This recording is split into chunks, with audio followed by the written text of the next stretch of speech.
నేను చూసిన మొన్న అమిత్ షా అంటున్నాడు పార్లమెంట్లో, అంబేద్కర్ అంబేద్కర్ అంబేద్కర్ అంబేద్కర్ బోల్నా ఫ్యాషన్ హోగా.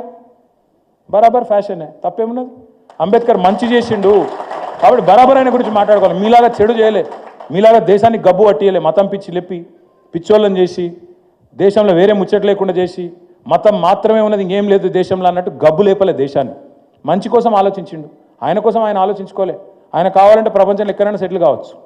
ఆయన కావాలంటే ఆయనకున్న తెలివికి చాలామంది ఇప్పుడు మనోళ్ళు మన ఇళ్ళల్లో పిల్లలు కూడా ఎక్కడనో సెటిల్ అయినరు, మళ్ళీ రారు కూడా తిరిగి మళ్ళీ ఆలోచనలు కూడా లేరు.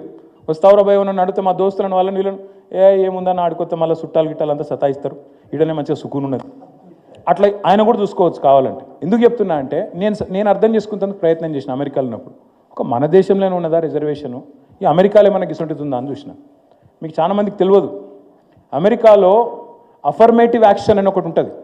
అది కూడా ఇవాళ పెట్టలే, 1950-60లో పెట్టినరు అక్కడి ప్రభుత్వం. ఎందుకు పెట్టినరు? అక్కడ నల్ల జాతీయుల మీద ఏదైతే వివక్ష ఉందో ఆ వివక్ష పోవాలి అంటే వాళ్ళకు కొంత ప్రత్యేకమైన రక్షణ, మన రిజర్వేషన్ లెక్కనే వాళ్ళకు కూడా విద్యలో ఉపాధిలో వాళ్ళకు కూడా రక్షణ ఉండాలని పెట్టినరు. కాబట్టి మరి అమెరికా వాళ్ళు మనకంటే తెలివైన వాళ్ళు అని చెప్పి ఆడిపోతున్నాం కదా మనందరం. ఆడనే పోయి సెటిల్ అవుతున్నాం, ఆడనే బాగుంది, ఆడనే గొప్పోళ్ళు, వాళ్ళే అగ్రరాజ్యం అని మాట్లాడతాం కదా తెల్లారులైతే. మరి ఆడ కూడా ఉంది, మరి వాళ్ళు బుద్ధి తక్కువ. ఎందుకు చెప్తున్నా ఈ మాట అంటే భారత సమాజాన్ని కరెక్ట్గా అర్థం చేసుకుంటే ఈ పనికిమాలిన మాటలు మాట్లాడరు. నేను చూసిన మొన్న అమిత్ షా అంటున్నాడు పార్లమెంట్లో, అంబేద్కర్ అంబేద్కర్ అంబేద్కర్ అంబేద్కర్ బోల్నా ఫ్యాషన్ హోగా. బరాబర్ ఫ్యాషన్ తప్పేమున్నది. అంబేద్కర్ మంచి చేసిండు కాబట్టి బరాబర్ ఆయన గురించి మాట్లాడుకోవాలి. మీలాగా చెడు చేయలే, మీలాగా దేశాన్ని గబ్బు పట్టియలే, మతం పిచ్చి లేపి పిచ్చోళ్ళని చేసి దేశంలో వేరే ముచ్చట లేకుండా చేసి మతం మాత్రమే ఉన్నది ఇంకేం లేదు దేశంలో అన్నట్టు గబ్బు లేపలే దేశాన్ని. మంచి కోసం ఆలోచించిండు. ఆయన కోసం ఆయన ఆలోచించుకోలే. ఆయన కావాలంటే ప్రపంచంలో ఎక్కడైనా సెటిల్ కావచ్చు.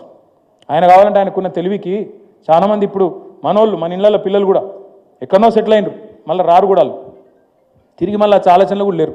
వస్తావురా భయ నన్ను అడిగితే మా దోస్తులను వాళ్ళని వీళ్ళను ఏముందని ఆడుకొస్తే మళ్ళీ చుట్టాలు గిట్టాలు అంతా సతాయిస్తారు, ఈడనే మంచిగా సుకూన్ ఉన్నది.